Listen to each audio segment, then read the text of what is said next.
private astronaut mission called Axiom Mission 2, sending 4 astronauts on behalf of Axiom Space up to the International Space Station. That was back in the May pocket of 2023, led by former NASA astronaut Peggy Whitson. It then flew back to the space station with the 3rd mission from Axiom Space, AX-3 or Axiom Mission 3, just earlier this year. Now getting ready to make its 4th jaunt up to the orbiting outpost, beginning in 12 minutes and 10 seconds.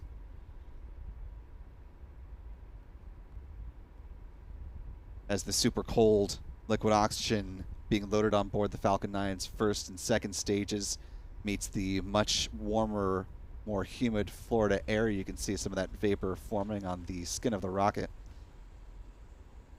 It's causing that vapor and the frost that you're seeing on the vehicle.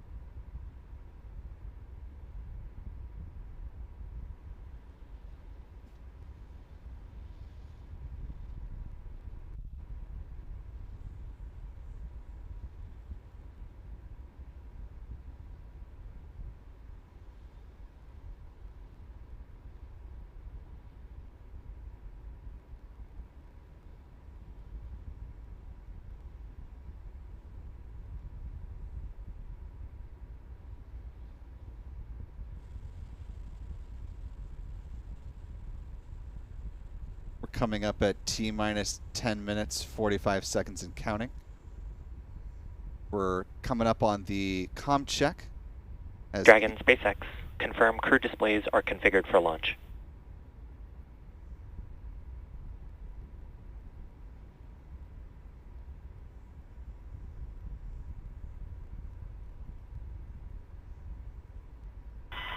And SpaceX Freedom, we can confirm our displays are configured for launch. I'd also like to take the opportunity to thank the entire team around the world for your hard work and dedication to get us to this point. Alex and I are ready and honored to represent you and everyone back on Earth. A huge thanks to our families and friends for your unwavering support, and to Crew 9, unbreakable. We go together.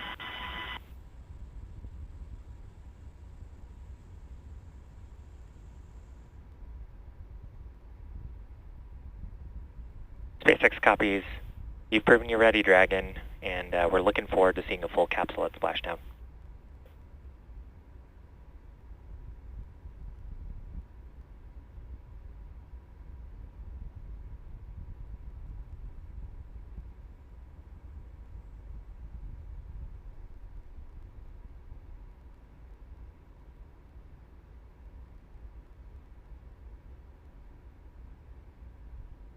Some good words from Commander and NASA astronaut Nick Hague.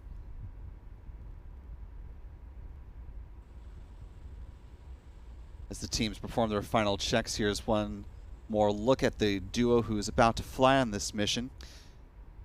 A changeover from the original crew complement, which consisted of these 4 here. In the middle of Nick and Roscosmos cosmonaut Alexander Gorbanov, wearing the ball cap. That is Zena Cardman, a member of the 2017 astronaut class, who was set to make her first flight to space, and Stephanie Wilson, mission specialist, making a return to space. Both were pulled from the mission in order to make room for NASA astronauts Butch Wilmore and Sunny Williams. The change reflected in both the SpaceX and the NASA crew patches. The NASA patch on the left, the SpaceX patch on the right. The crew, as you can see illustrated in the SpaceX patch, the Crew Dragon will return with NASA astronauts Butch Wilmore and Sunny Williams following the decision made to return Starliner without her crew, as NASA still had too many questions lingering with the spacecraft, the Starliner spacecraft.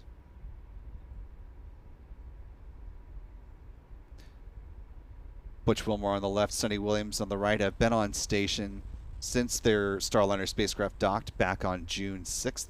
Now full members of Expedition 72. In fact, Sonny Williams was named commander of the space station during this expedition. Some of the changes that have been made to allow for them to stay on station now that Starliner is gone. We take a look at this regular configuration of Crew Dragon spacecraft with the 4 crew seats up top. And the C5 through 7 are areas that can perform the duties of being extra seats.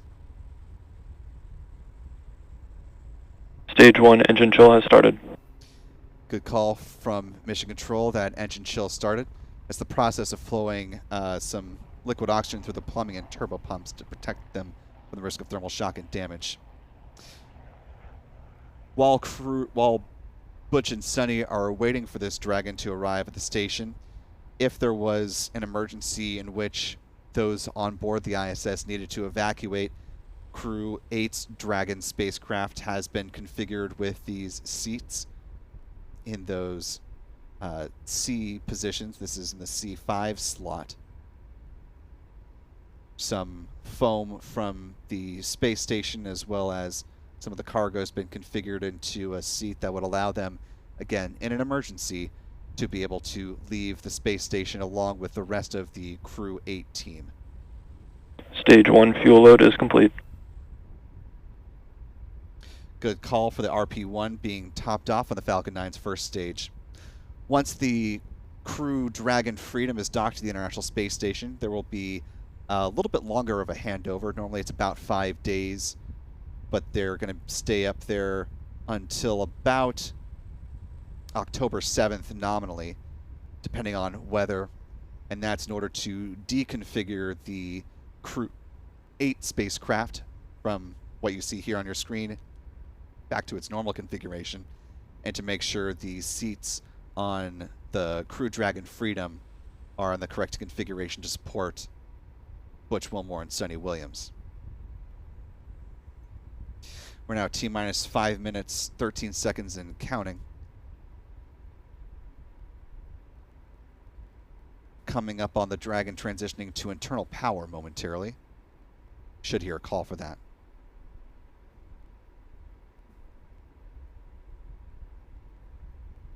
Falcon 9 tanks are pressurizing for strongback retract. Dragon in configure for terminal count.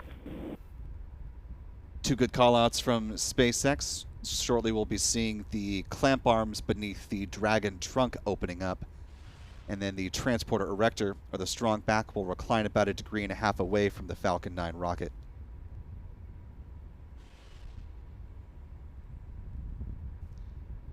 Strong back will remain in that retract has started. configuration until liftoff, when it will pull back in a much more rapid fashion to clear the way for the vertical climb of the Falcon 9.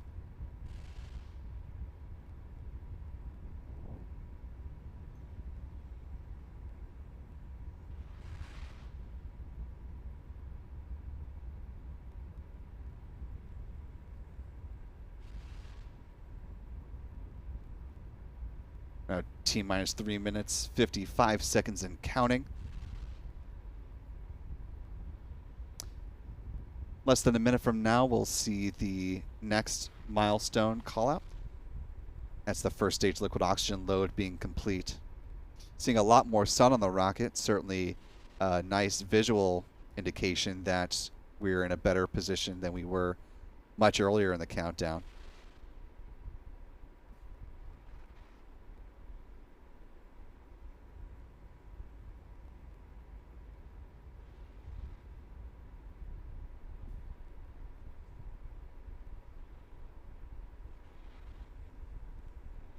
Now T-minus 3 minutes, 12 seconds and counting. Should be hearing the call out for stage 1 LOX load being complete in about 5 or so seconds from now.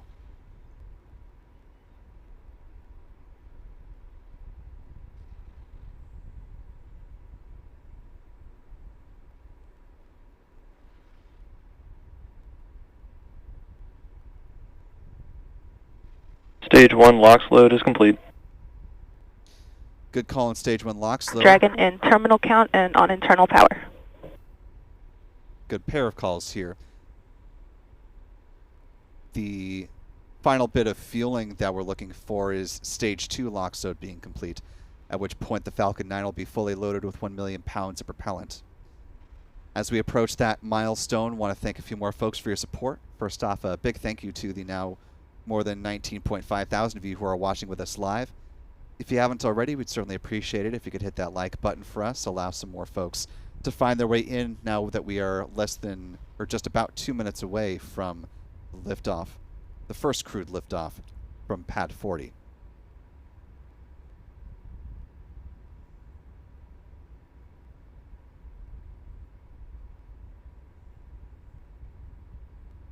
Stage 2, LOX load is complete.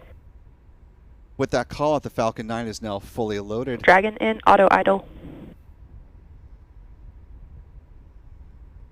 Coming up on a minute and a half left to liftoff.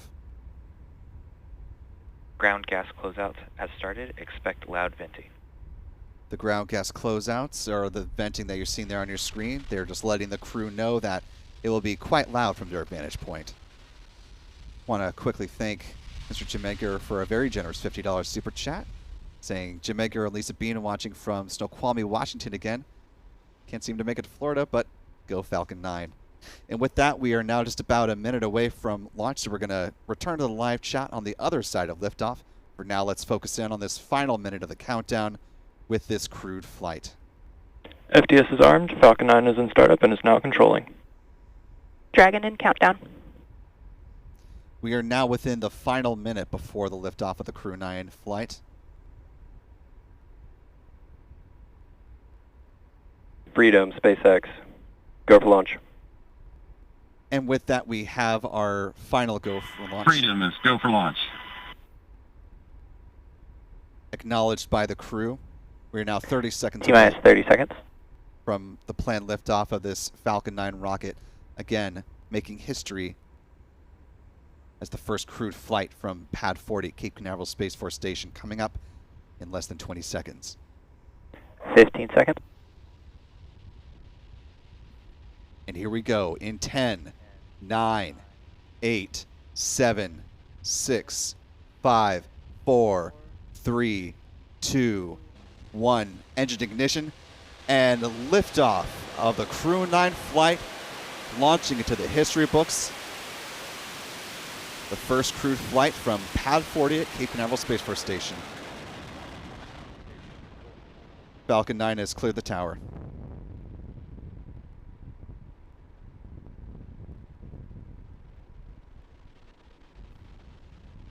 $1.7 million pounds of thrust are bringing this Falcon 9 coming up through the clouds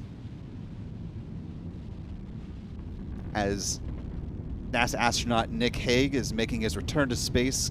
Mission specialist Alex Gorbanoff making his first trip. Let's listen in.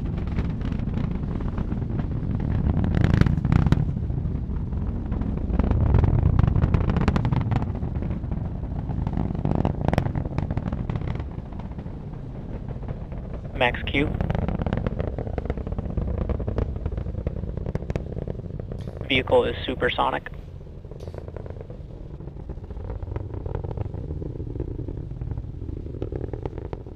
Stage 1 throttle up. Good call for Max Q. Falcon 9 traveling faster than the speed of sound, and we're a little more than a minute into flight. Stage 1 Bravo. Copy 1 Bravo. We're coming up on a few different events in fairly rapid succession. MVAC chill is underway. They're thermally conditioning the Merlin vacuum engine for ignition. What we'll see now are main engine cutoff at T plus 2 minutes and 27 seconds. All 9 Merlin engines will cease firing, setting up for stage separation 3 seconds after that. Then the Merlin vacuum engine will ignite about 7 seconds after separation. Then the boost back burn will begin at T plus 2 minutes 43 seconds, lasting until about T plus 3 minutes and 30 seconds. Again, this Falcon 9 first stage booster B1085 looking to make its return for a touchdown at LZ1 or landing zone 1. Stage 1 is throttling down.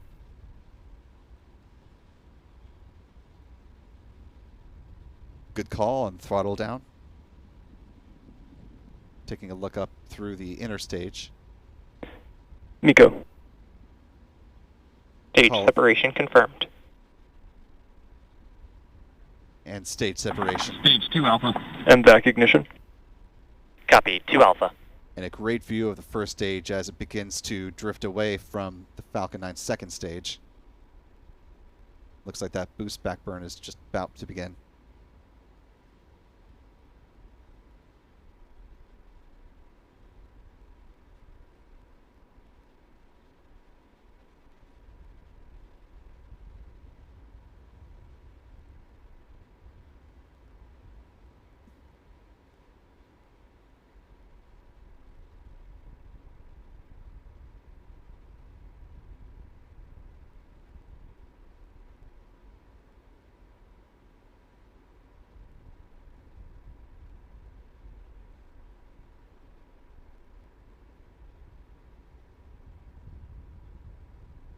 Now 3.5 minutes into flight.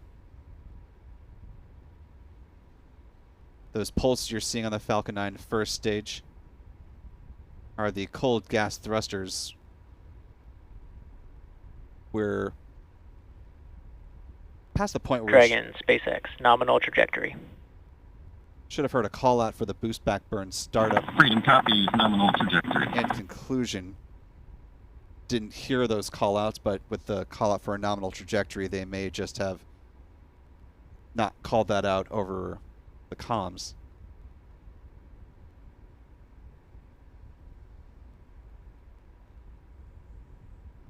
Now a little more than 4 minutes to flight.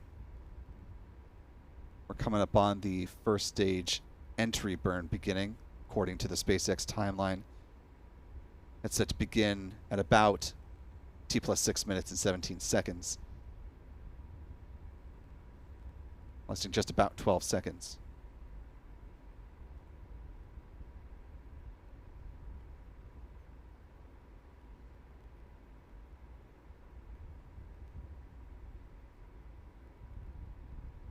Dragon, SpaceX, nominal trajectory. Freedom copies, nominal trajectory.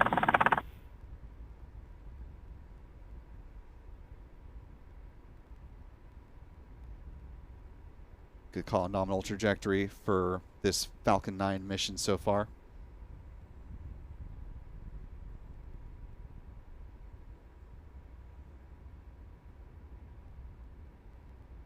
We're now about less than a minute away from the start of that entry burn.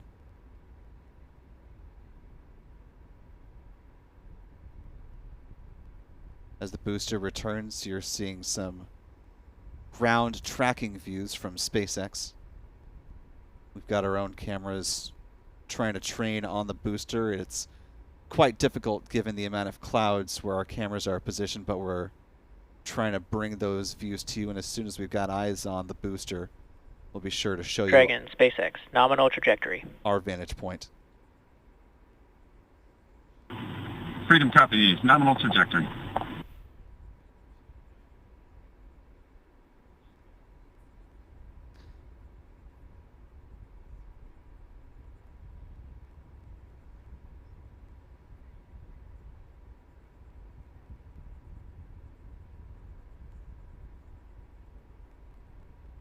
That entry burn underway.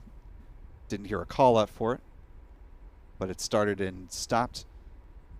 We may just not be getting calls for the first stage booster for whatever reason. But the timing lined up with the nominal timeline for that first stage booster, or entry burn. By the timeline, we're coming up on the first stage landing burn, T plus 7 Dragon, minutes, SpaceX, nominal trajectory. 22 minutes. Freedom copies, nominal trajectory.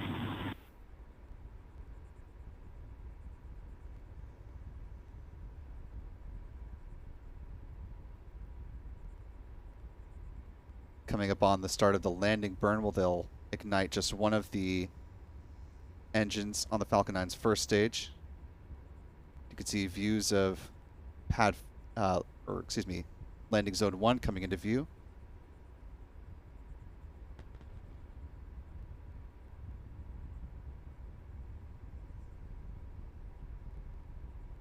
And a good touchdown of B-1085 out at landing zone 1. Stage 2, FTS has safed.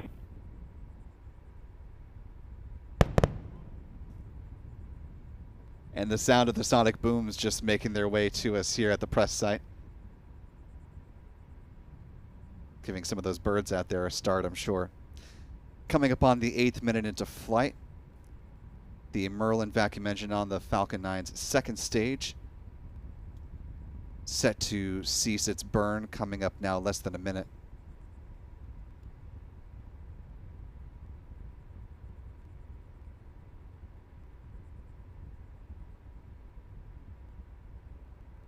Terminal guidance.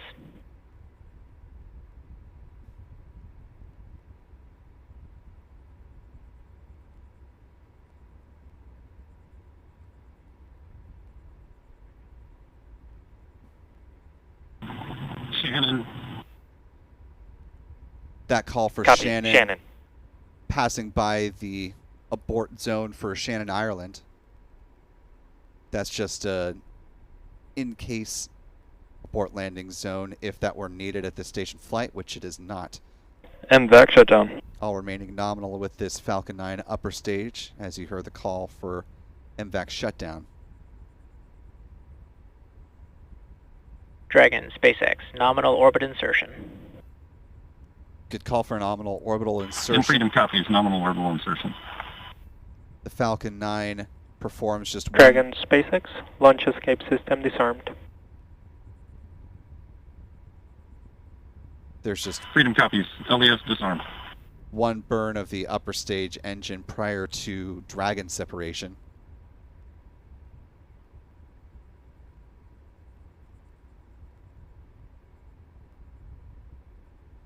And with the conclusion of the first burn of the Merlin vacuum engine, Nick and Alex are starting to feel the effects of microgravity on their bodies, and hopefully we'll be getting some views inside the capsule shortly.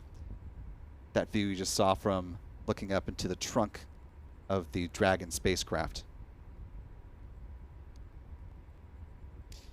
Dragon separation is coming up just after the 12-minute mark, according to the SpaceX timeline of things. This again marks Nick Hague's second journey to the International Space Station, well on its way, and the first for cosmonaut Alexander Gorbanov.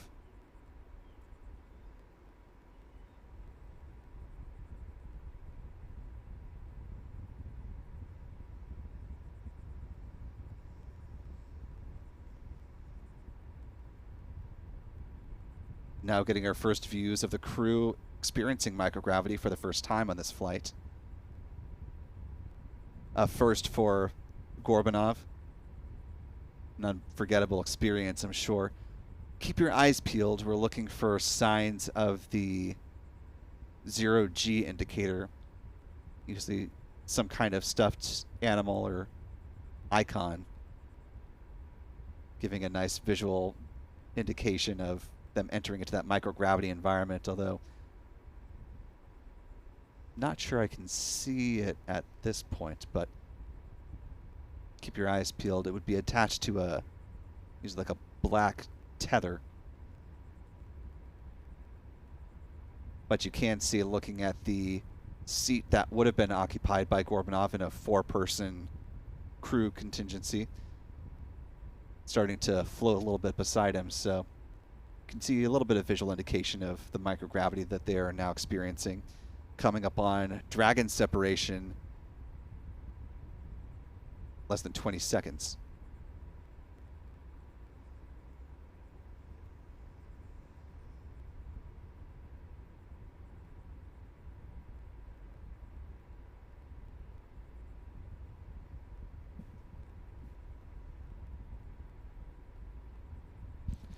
And we see Dragon separation now. Dragon, SpaceX, Dragon separation confirmed. Dragon now flying free for the first time on this mission. And Freedom copies, good separation. Dragon, Chief Engineer on Countdown 1. Nick, Alex, on behalf of the entire team, we thank you for flying with Falcon 9 today and wish you a great mission. And Freedom, this is Launch Director on Countdown. On behalf of the entire SpaceX Launch and Recovery team, I'd like to extend our congratulations to the entire Crew 9 team. Xena, Stephanie, Nick, Alex, Butch, and Sunny. It's an honor to be a part of this mission with all of you. I'd also like to give a shout out to the Falcon 9 Crew 9 combo. The best bundle in the league, baby. Godspeed, Crew 9.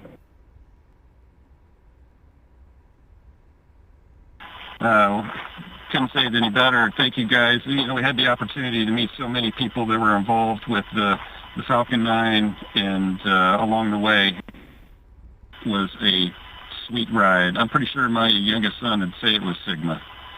Alex has got a few words to add as well. All the entities that made this launch possible. Roscosmos, NASA, Big SpaceX. And thank you to my family and friends for their support. And also I'd like to express my gratitude to the hundreds of thousands of people around the world who are involved in the development of space technologies and to move humanity forward. Today's launch is also their accomplishment. Хочу сказать спасибо Роскосмосу, НАСА совместно со SpaceX за успешный запуск человека на орбиту, за очередной успешный запуск, и также благодарить родных и близких за поддержку. Спасибо.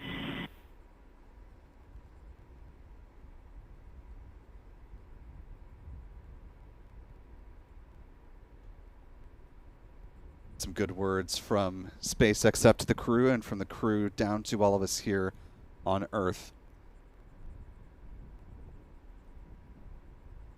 You can see a little bit of rotation of Dragon. Some great views of our pale blue dot down below. A little more than 14 minutes.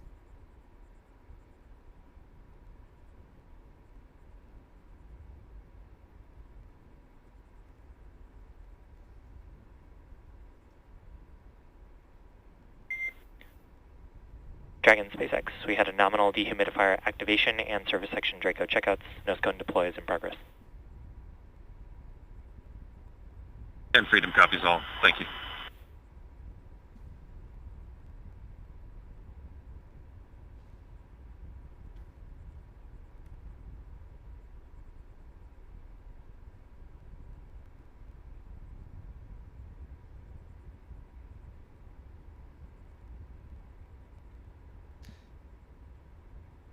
So it looks like, unfortunately, the views of Dragon from the Falcon 9 upper stage are drifting away.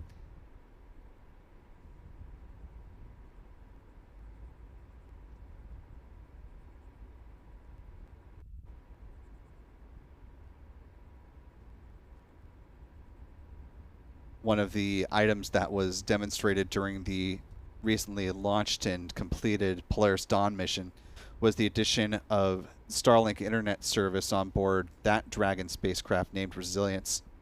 In speaking with some of the NASA folks and also with the Polaris Dawn crew ahead of time, they said that likely the plug-and placer or some future version of it would likely be integrated on board future Dragon spacecraft to allow for even better connectivity with the crew as they make journeys to and from the International Space Station. No firm plans in place on exactly when that might happen, but look for that addition with future Falcon flights, the plug-and placer as they call it, part of which is built into the Dragon's trunk.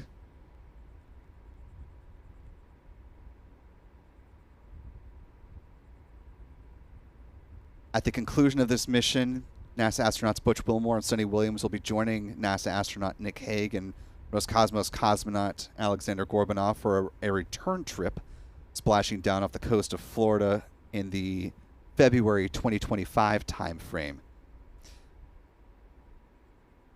That coming after NASA made the decision to return Starliner without its crew which is the reason that Crew 9 is launching with 2 crew members on board, but will return with 4.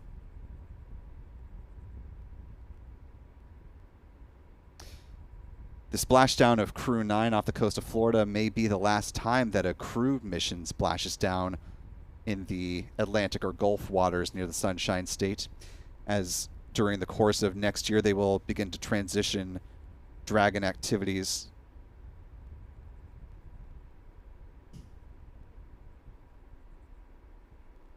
to recovery operations on the West Coast.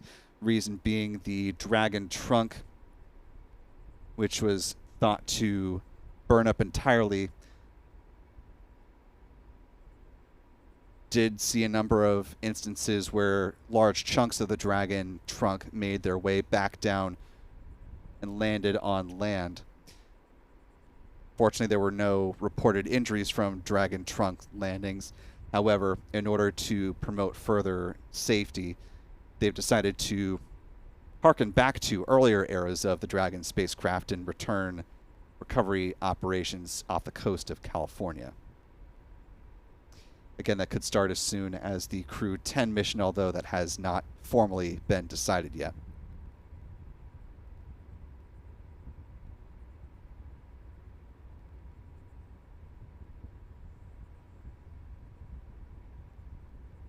You're seeing the nose cone deploy right here.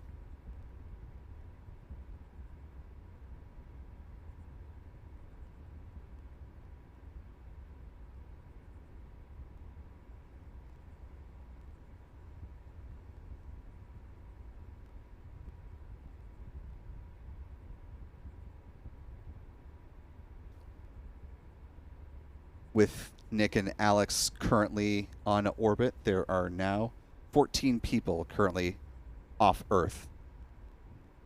The record was set back when Polaris Dawn was on orbit, and there was a total of 19 people orbiting the Earth. Continuing to track the progress of the nose cone opening up. It's about a 28-hour trip following liftoff before they dock with the International Space Station.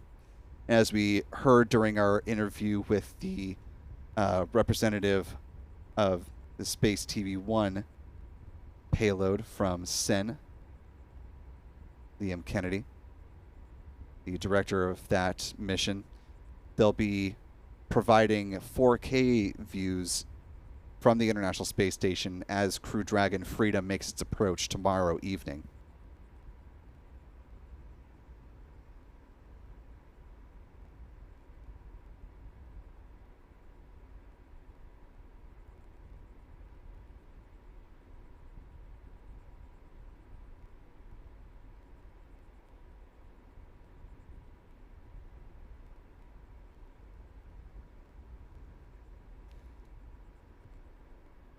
The box on your left is still the view from the Dragon's nose cone. Of course, the box on the right toggling between Earth views and looking back at the Merlin vacuum engine of the Falcon 9 second stage.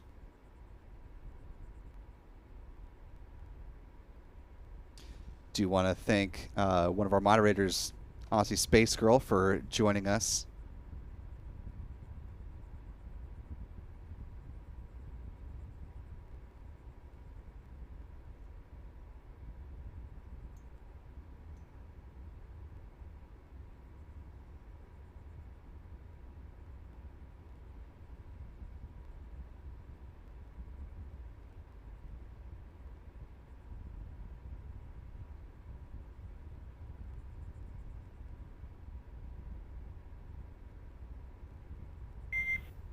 Dragon SpaceX, we had a nominal nose cone opening. We do have just about 3 minutes here left in the ground station pass if you've got any fluffy stowaways you'd like to introduce. Copies, good drinker checkout, good nose cone opening. And I just so happen to have a furry friend with me.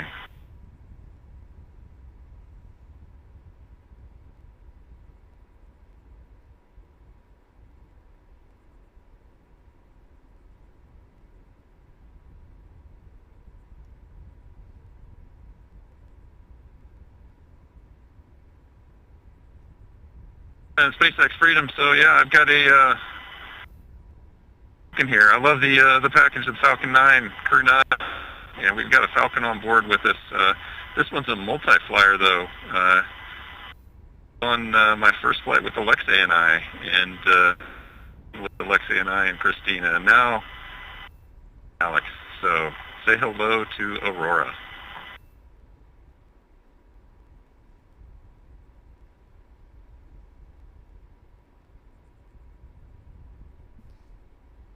And we see your Dragon. Actually, a good view right now because we're looking at the display cam.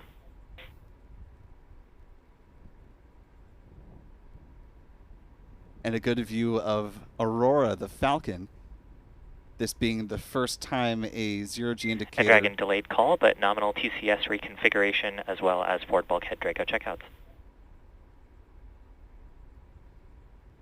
Freedom copies, good TCS, good Draco checkouts.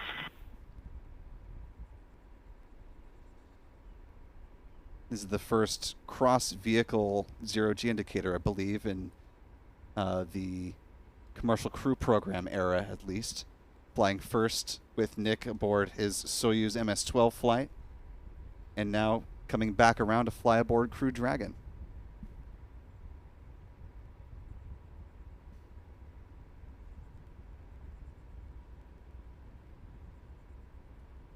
Again, with this mission, SpaceX has now flown a total of 54 individuals to space. 2 people have flown twice. Former NASA astronaut Michael Lopez Alegria flew aboard the AX-1 and AX-3 missions as the commander of those private astronaut flights to the ISS. And of course, Jared Isaacman has flown now twice as the commander of Inspiration 4, and then most recently as the commander of Polaris Dawn.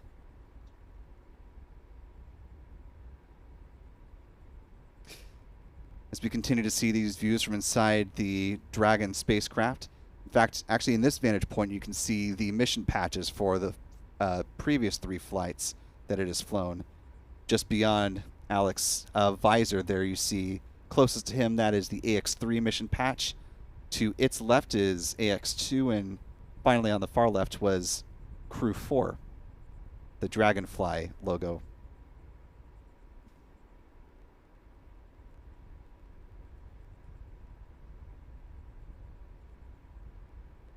Want to thank some folks for their support as we're winding down our views from inside the Dragon spacecraft. Thank you to Tobe Wobe for gifting 5 Spaceflight Now memberships. Really appreciate that. Patty Chichil gifting $5, one of our wonderful channel members, saying thank you Spaceflight Now and mods. Always great coverage. Appreciate your support, Patty. Eller Flats with a $1 super chat. Appreciate you, Eller. Marcia Locurto with a $2 super chat. Thank you, Marcia, pardon me. Commuting in Atlanta, which interesting handle, as Atlanta was quite soggy and socked in with Hurricane Elaine. Hopefully you're doing all right commuting. But with some kind words, best broadcast on the internet. Thank you so much for those words of support. Stephen Fraser marking 7 months as a channel member, saying go Falcon 9, Dragon, and Crew 9. Carl Frustenberg. Hopefully that was not just a complete botching of that, but appreciate you being a channel member with us for 26 months. Marking that as liftoff is happening by the sounds of it. The Russian Floofcat, another one of our channel members, with a $2 super chat, and once more to the stars. Mama Robinson once more with another $20 super chat, saying bravo. Appreciate that, Mom. SG with a $5 super chat. Dragon SpaceX for burn briefing.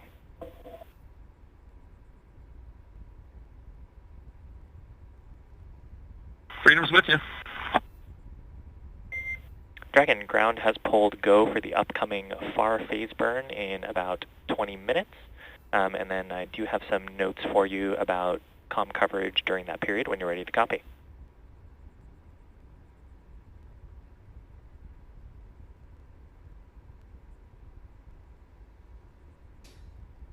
Good words exchanged between the crew and Mission Control.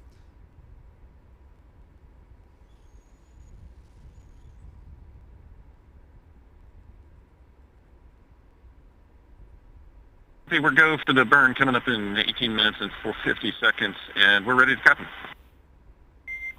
Okay, Dragon. We are expecting to lose our TDRS coverage at 1753 Zulu. That's in about 8 minutes.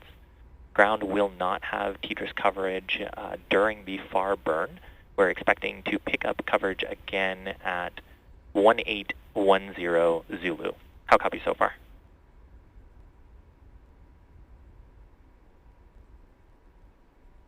And Dragon copies, we're going to be LS from 1753 to 1810. That's good readback, Dragon. We will have some ground station coverage just prior to the burn, so we will be able to hear calls from you, but not make calls up to you. And then one last note about suit doffing. Once the far burn is complete with a nominal burn, you have a go for suit doffing per 4.012. And we'll be taking cameras external before this TDRS pass expires. How copy? Copy that you're going to have some ground station coverage just prior to the burn, so you're going to be able to hear us but not talk to us. We'll be AOS for that TDRS, but after the far field phasing burn, we're going to step into suit doffing. We're expecting you to take cameras external before we start doffing suits. That's all a good readback, Dragon.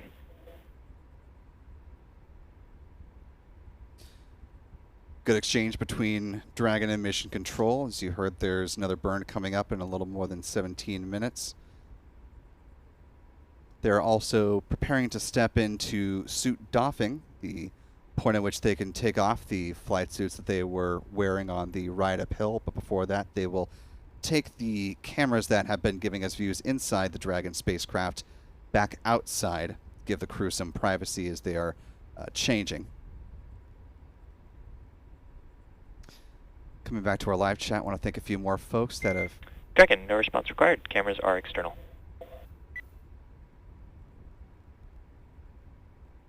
Popped in to hear the call there. Camera's now external, so the Good copies, thank you. acknowledges and now has some privacy for the suit doffing. Our thanks to Ian Lita for a $5 super chat saying, good to be here again for another great launch. Thanks for the great coverage. Appreciate that, Lita. Good to see you as always. Joe Cepeda with $2 super chats. The second one saying, amazing. Rainy Day with a $5 super chat. Appreciate you, Rainy Day, with a little bit of love. And Luena Martinez Diaz with a $10 super chat. Thank you, Luena, saying, awesome coverage again. Kudos to all of you and the SpaceX team and the NASA team as well. Obviously, this is a big team effort.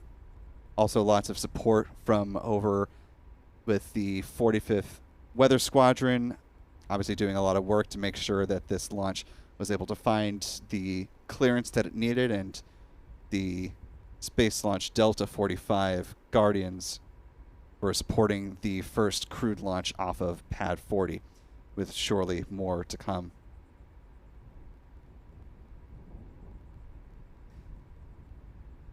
We're now T plus 31 minutes, 5 seconds and counting.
As we begin to wind down our coverage, do want to bring you some of the work from our launch photography team, specifically Michael Kane, who's been out gathering lots of great images from liftoff to booster landing. I want to share some of those with you now. It's, of course, marking the moment of this historic liftoff, the first crewed flight to ascend from Space Launch Complex 40 at Cape Canaveral Space Force Station. Falcon 9 climbing higher as it makes its climb above this, or into the skies above Florida's Space Coast. And then on the literal and figurative flip side, the first stage booster making its way back with this landing burn. You can see the green of the T-tab ignition fluid. And actually, just a little bit before that, you can see the booster as it was making its way back following the entry burn before that landing burn began. And with that, we're going to go ahead and begin to wind down our live coverage today of this mission. Let's go ahead and step through our mission stats as we always do to close things out, let you know where things stand with SpaceX and other launch operators around the world. This flight marked the second launch of Falcon 9 booster B1085. This was the 378th Falcon 9 launch to date, the 93rd launch for SpaceX of a Falcon 9 in 2024. This was the 321st Falcon booster reflight, with the launch of a booster that has flown at least once. This is SpaceX's 96th overall launch of the year, including one Falcon Heavy rocket launch back in June and 2 launches of their Starship rocket from southern Texas.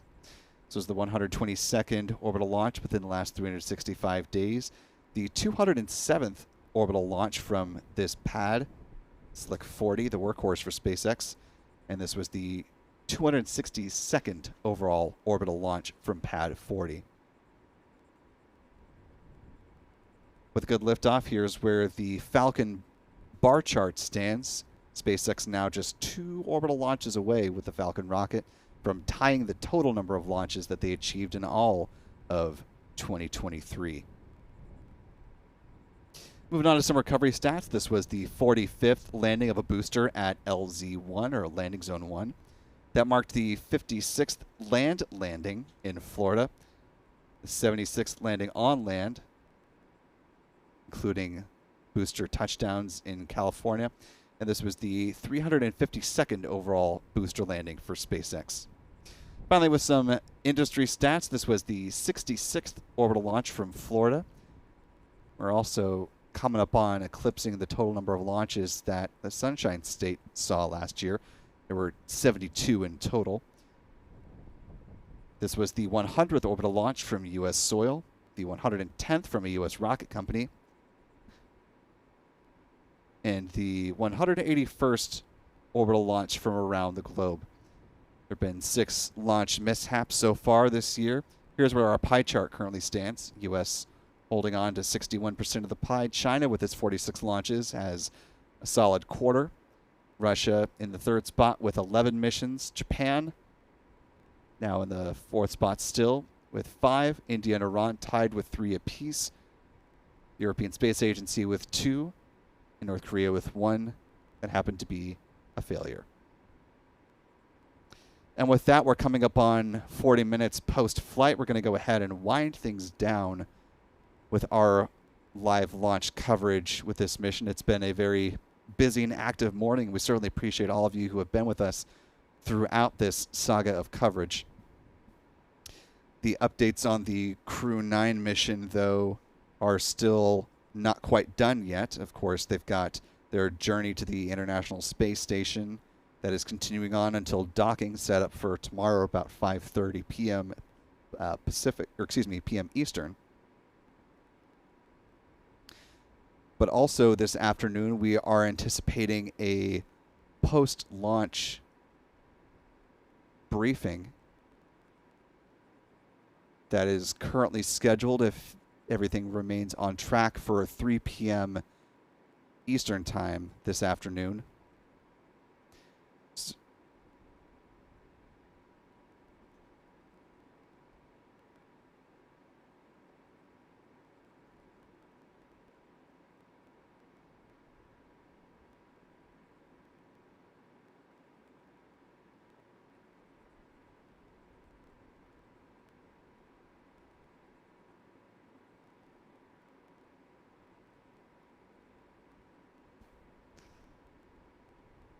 So again, look for further updates on the Crew 9 mission, now successfully on its way to the International Space Station at this point in time. And if you haven't gotten your fill of live launch coverage, we are not done yet for the weekend. It is still a busy time in space flight, as it always and forever seems to be these days. Coming up for SpaceX, they've got one more launch to notch under their belt that is coming up from California. Just pulling up the times of this one. This is the OneWeb Launch 20 mission. This is the final batch of the original Gen 1 OneWeb satellites manufactured right here on Florida's Space Coast, as a matter of fact, at the Airbus OneWeb satellite manufacturing facility not too far away from the Kennedy Space Center. That mission looking to lift off on a Falcon 9 rocket close to midnight. This is 11:54 p.m. Pacific for the flight of that Falcon 9 rocket.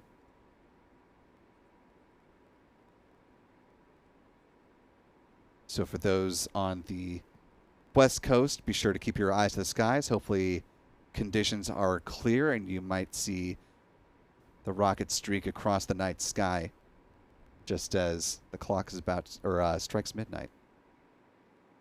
Good opportunity for some launch photographers, or if it's your first foray, a good night streak shot is always a fun one to try to capture. If they are not able to launch tonight, they do have a backup opportunity on Monday, September 30th at 11:49 p.m. Pacific.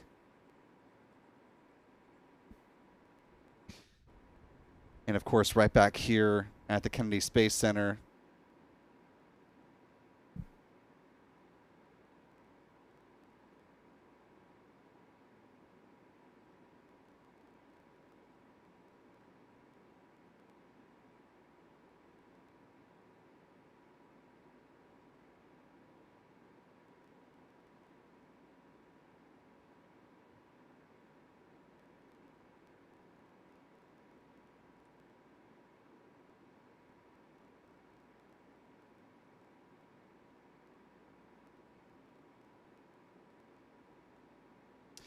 as we're working to reestablish our pad shot of Launch Complex 39A.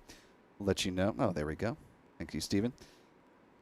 The Falcon Heavy mission, which is the reason why the Crew 9 mission did not launch off this pad, a planetary flight to the ocean moon of Europa is on deck, coming up no earlier than October 10th for this latest Falcon Heavy rocket launch. Getting ready to send that important payload on its way. NASA touts it as the largest planetary spacecraft that they've ever built, getting ready to lift off and make its way out to Jupiter's moon, Europa. A little bit more close to now, lifting off from Pad 40, of course, is another important mission, another planetary-style operation. This is called Hera, a sequel, if you will, to the planetary defense mission you might remember from a couple years ago called DART, when NASA took the DART spacecraft and slammed it into an asteroid. Well, Hera's coming along in the aftermath to go survey the impacts of the DART mission and learn a little bit more about exactly how much the trajectory of that asteroid was altered and what the impact crater looks like. So several exciting missions. Now, good time as ever to go ahead and subscribe to Spaceflight now. Be sure you turn on notifications, and that way you'll be notified whenever we start these live launch broadcasts or post new video content to the YouTube channel here. Want to thank our wonderful moderators in the live chat, Callistia Lee and Aussie Space Girl. Appreciate you both. Our thanks as well to our wonderful channel member community here on YouTube. Thanks to Pete Carsons with Max Q Productions, to Chuck and Jen Briggs with C&J Images, to our Spacelight Now editor, Stephen Young, our photographer, Michael Kane, our other photographer, Adam Bernstein, with us in spirit. And most importantly, a big thanks to you for watching wherever you are around the world. We know you have many options when it comes to live launch coverage, and we thank you for choosing Spaceflight Now. For all of us here at the Spaceflight Now team, I'm Will Robinson Smith. You may see me pop up in the briefing coming up in just a little less than an hour, so be sure to tune in. We'll go ahead and throw that up on Launchpad Live so you can watch it there. That's our 24-hour live stream channel here on our YouTube channel. So for the SFN team, once more, a big thank you for supporting us. These live launch marathons don't happen in a silo, so thanks to everyone that makes it a reality. And until the next go around, be sure to be good to yourselves, be good to others, and we will see you next time, folks. And until then, bye-bye.